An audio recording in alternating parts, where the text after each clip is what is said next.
another NMKBH talk. Man, we love you guys. We appreciate you. We just shipped out another order last weekend, so if you received your merch, post a picture and tag us. We love seeing you guys in the merch, man. We went to an event and sold some shirts, and it was a really good turnout. So we just really want to say that we love and appreciate you guys, and we just can't wait for NMKBH to keep hitting new levels so we can add new things that we do and produce for you guys, man. Let's hop in to the NMKBH talk, man. Today, we're coming out of 1 Corinthians chapter 7, verse 17. Each of you should continue to live in whatever situation the Lord has placed you and remain as you were when God first called you. This is my rule for all the churches. All the churches, man. To remain as you was when he first called you. What does that mean? When I hear that, what it means to me is, if I'm a bank teller, and that's when I find Christ, I'm going to continue being a bank teller. If I'm a college student, and I find Christ, I'm going to continue my college education and being a college student, you know? Wherever I'm at in life, that's where God wants to use me. That's where we can be exposed to the people that haven't been called yet. And we can be the person that that's the bridge so that they can see it in real life. You know, everyone's not called to be a pastor. We all have our own ministries. That's what we got to understand. Being a bank teller, you can have your ministry at your bank teller position. Just because you're not the one on Sundays preaching doesn't mean you don't have your own ministry that God has called you to do. And it doesn't mean preaching down every single person. Hey, I'm here to deposit $100. Thank you. You know how good Jesus? Like, it's not saying just shove it down their throat, man, but it's just the way you live that people will be like, okay, what's different about him? Yeah, who's this God, man? That's real interesting because we really need God-following people, God-fearing people out in everyday life, not just in the church. And I heard something the other day from Dr. Juanita Byman. I don't know if y'all heard of her, but she said somebody is called to build a hospital, but trying to build a church. And I was like, man, that's crazy because like some of you are called to do work in the hospitals or at the schools, but you think that you feel me, when you get called and you're supposed to run to the church. And I think honestly that we've like as people misconstrued the like idea of church. You know what I'm saying? Like church for me, honestly, church to me is just a place where God following people come to get rejuvenized, to go back out into the world. And then people think like the church is just where you come to get saved, but back in Jesus' time, people got saved out in the streets. I mean, Jesus went to the well to find a prostitute, you know what I'm saying? Jesus like, walked around everywhere, by anybody, man. That's where we need to be doing our work. He says in the Bible to go out into the world, man, and not just to the church. I'm telling you, and it's the way you live that will open the doors for this conversation. So let's say I've been saying bank teller, so I'm gonna stick with that for right now. Let's say dude comes in, he's mad because some money's not in his account, he's cussing you out, he's going crazy, and you can just stay calm because you know he's mad at the situation, not you. And when your peace is with God, you can take stuff like that. So then whenever he walks away and you handled him nice after he was calling you this and that, he'll sit in his car and be like, man, most tellers don't be reacting like that. They would have had an attitude of this and that. So then the next time he comes back, hey, I'm sorry about the other day. How'd you do that? Because I know I couldn't have handled a situation like that. And that's when it's time for you to step in and be like, man, I can't do that. But luckily, Jesus that's in me can keep me calm in those situations. And that's what a ministry outside of the church building looks like. It's the way we live our life on a consistent basis. Man, that's crazy because you never know who's watching you, man. Like in everyday life, and you never know what you can do. What you do can affect how somebody perceives, you feel me, God. Because some people, like, they don't go to church every Sunday. So some people, the only God they see is through what you do. You know what I'm saying? You might be the only thing that they see when it pertains to like Christ and following Christ and what that looks like, man.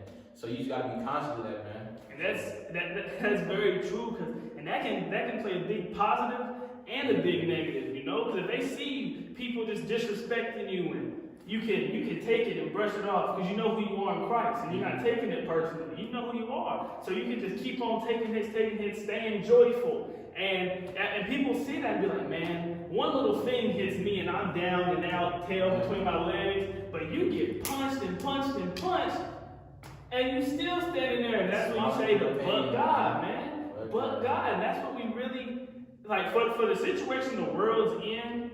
It can't just be pastors and all these people talking. It's gonna take the people that are in the pews to go out there today, everyday lives, and live Christ-like. That's what it's going to take to change this world. It can't just be the people that we call the leaders and the pastors because they're the ones front and center every Sunday. It got to be the people in the pews standing up for what they're hearing every Sunday and believing what they're studying every day, hopefully. And they got to go out, and then whenever they hear something that's not right, they're like, no, we can't stand for it. We too passive. Whenever we step on people's toes that don't believe in Christ, they don't care to let us know. They quick like, oh, don't be bringing none of that stuff in. But for us, we like to be quiet, let them disrespect Jesus, let them say whatever they want, and we don't say nothing. But as soon as we say something to step on their toes, they all up on us. And no, God didn't tell us to be fearful. God is bold. Jesus is bold. And we got to play none of that. Man, he didn't play none of that. And we got to do that. If we're following Christ, we need to be like Christ, you know? Man, Jesus came to the temple and see them trying to use it as a market and came in there flipping tables. Man, he did not play no disrespect when it came to his God. And that's what we need to get to, man, when we live in our daily life. We can't just let people step on our God's toes. I mean, he should be more special to you than that, man.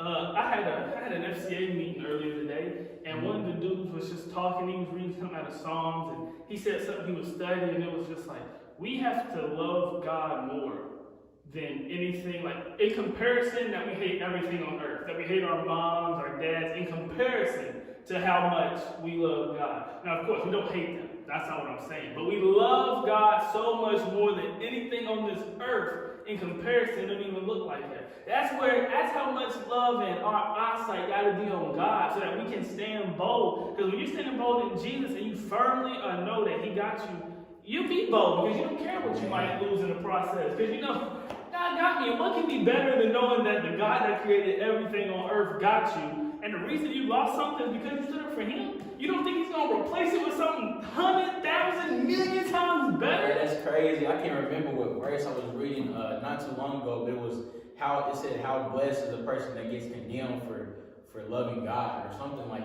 along those lines. But it's like, man, and I know for a fact, it's crazy because you said something about your mom and dad. I know for a fact that some of y'all will not let nobody talk about your mom. Somebody brings your mom into account, it's bad. And that's the same type of tool we got to be on with God. Like, you should not let nobody talk about your God, just like you wouldn't let nobody talk about your mom or any of your family. Exactly, man. We just really have to put God in the perspective that he deserves. And the perspective is he's number one. There's no one even close. Like, he has to be number one so high that no one's even close. So like you said, the same type of respect we have for our moms and dads, and won't let nobody say nothing about them without being ready to fight. We got to be having that same type of boldness for Christ. Like, no, you're not going to disrespect them like that. You know, and we do that love. Remember, everything got to be out of love, or we're going to do more harm than good. So I'm not saying fight. I'm not saying physically fight and all that. So don't think I'm saying that. But we got to stand bold in love to get people to know who Christ truly is, you know? Man, bottom point, man, that we have to be Christ followers outside just like we're inside.